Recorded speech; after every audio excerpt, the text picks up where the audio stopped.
जय हिंद दोस्तों। स्वागत है आपका भारतीय में। इस शो में हम भारत के राजनीतिक, आर्थिक और सामाजिक बातों पे चर्चा करते हैं और आज हम चर्चा करेंगे क्या हमारा ब्रिटिश काल जैसा आर्थिक शोषण अभी भी चालू है या नहीं।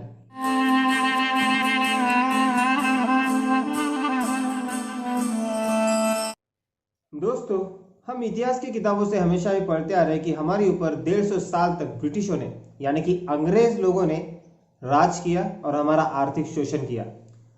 अगर मैं आपसे कहूं कि यह आर्थिक शोषण आज भी वैसे ही चालू है तो आप क्या कहेंगे? बस यहाँ पे ट्विस्ट ये है कि हमारा ये आर्थिक शोषण अंग्रेज नहीं बल्कि हमारे ही लोग कर रहे हैं। इसी बात पर यह याद आ गया। हमें तो अपनों ने लूटा, गैरों में कहा दम था। मेरी किश्ती थी डूबी वहां जहां पानी कम था। अपनों ने दिया है धोखा, गैरों से शिकायत क्या।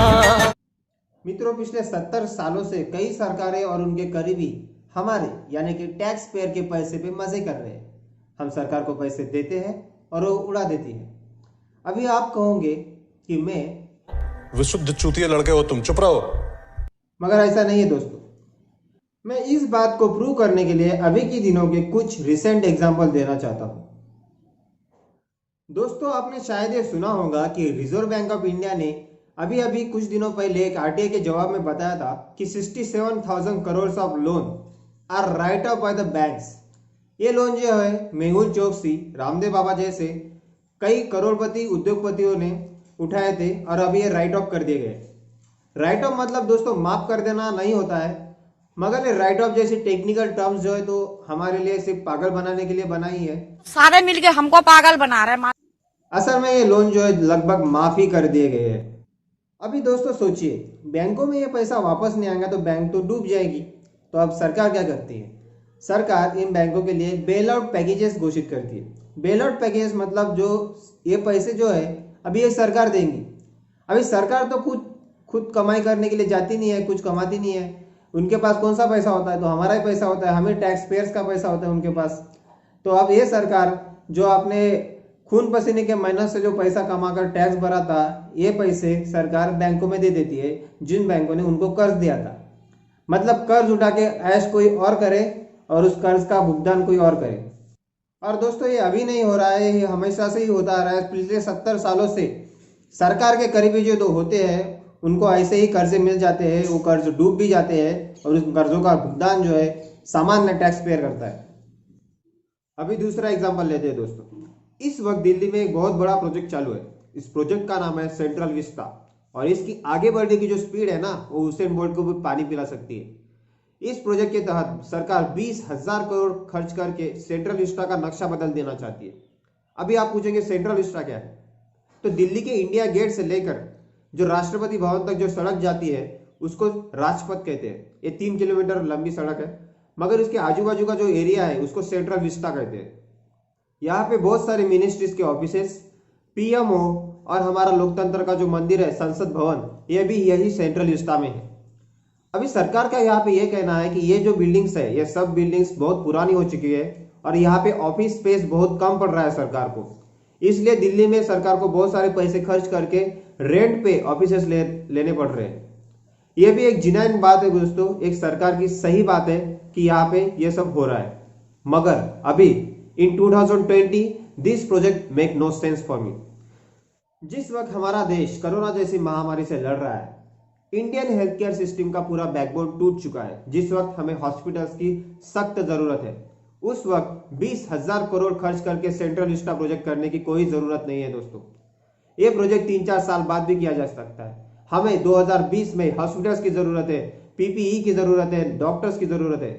2020 में 20,000 करोड़ से 130 वर्ल्ड क्लास हॉस्पिटल्स बनाए जा सकते हैं, मगर सरकार ये सब छोड़ के सेंट्रल विस्टा प्रोजेक्ट पे ध्यान दे रही है। क्या ये प्रायोरिटी नंबर 1 होना चाहिए? नहीं। ये तो वैसी ही बात होगी कि जैसे हमारा बच्चा घर में बीमार पड़ा है और हम उसके छोड़ के नया घर खरीदने चले गए। ऐसा नहीं होता है दोस्तों। और ये भी आज नहीं हो रहा है, ये भी 70 सालों से होता ही आ रहा है। न जाने कितनी ही केंद्र की सरकारों और राज्यों की सरकारों ने ऐसा ही अपना प्रोपेगेंडा हमारे टैक्स पेयर के पैसे पे चलाया है। क्या ये भी हमारा आर्थिक शोषण नहीं है दोस्तों? अभी लास्ट एग्जांपल लेते हैं दोस्तों। रिसेंटली 50 IRS ऑफिसर ने एक रिपोर्ट बनाकर सरकार को पेश की। अभी नौकर को हमेशा पता होता है कि मालिक को क्या चाहिए, इसलिए उन्होंने एक्रोनिम वाला एक नाम रखा इस रिपोर्ट का, मतलब FORCE, फोर्स। फोर्स का मतलब होता है physical options and response to कोविड-19 एपिडेमिक। अभी ये बहुत ही बड़ी रिपोर्ट है, बहुत ही इंटरेस्टिंग रिपोर्ट है। इस रिपोर्ट में बहुत सारी बातें कही गई है, मैं आपको मेन बातें बताता हूँ। अगर आज किसी की इनकम 1 करोड़ से ज़्यादा है तो उस पर 30% इनकम टैक्स लगता है, मगर इस रिपोर्ट के हिसाब से ये इनकम टैक्स 40% होना चाहिए। और इसमें 4% कोविड-19 सेस की भी बातें कही गई है। अब इसमें क्या होगा कि ये सब सरचार्जेस, GST सब मिला के इन लोगों का टोटल टैक्सेशन जो है वो 60% हो जाएगा। 60% मतलब अगर कोई 1 करोड़ रुपए कमाता है तो उसको 60 लाख रुपए जो है सरकार को टैक्स के रूप में देने पड़ेंगे। अभी ऐसा नहीं है दोस्तों कि ये भारत में पहली बार होगा। अगर आप इतिहास में देखेंगे तो ऐसा 2 बार हो चुका है। एक वक्त इंदिरा गांधी जी ने किया था 1974 टू 1978, उस वक्त 97% टैक्सेशन हो गया था। किसी ने भरा नहीं था वो टैक्स, मगर ब्लैक मनी की शुरुआत वहीं से हुई थी। और उससे भी पहले अलाउद्दीन खिलजी के वक्त हुआ था। आप देख रहे हैं, हिस्ट्री रिपीट करती है अपने आप को। अभी होता यह है दोस्तों कि इतना बड़ा टैक्स लगाने से इकोनॉमी को बहुत ही बड़ा नुकसान पहुंचता है, और ऐसे टैक्स लगाने से इनकम जो है वो वैसे ही कम हो जाती है। इसलिए ये टैक्स लगाना बहुत ही गलत है। और हुआ भी यही, सरकार भी यही मानती है। आज की सरकार जो मोदी जी की सरकार है वो भी यही मानती है, इसलिए उन्होंने ये रिपोर्ट सिरे से खारिज कर दी। और यही नहीं, जिन IRS ऑफिसर ने ये रिपोर्ट बनाई थी उन पर भी कड़ा एक्शन लिया गया है। दोस्तों यहाँ पे 3 बातें हम नोटिस कर सकते हैं। पहली कि आर्थिक शोषण सिर्फ गरीबों का नहीं, मिडिल क्लास का नहीं, हायर सोसाइटी का भी हो सकता है। दूसरी बात कि सुपर रिच टैक्सेस जैसी जो रिग्रेसिव रिफॉर्म्स है वो अभी भी थिंकिंग जो है इंडिया में जिंदा है, अभी भी लोग उसके बारे में सोचते हैं।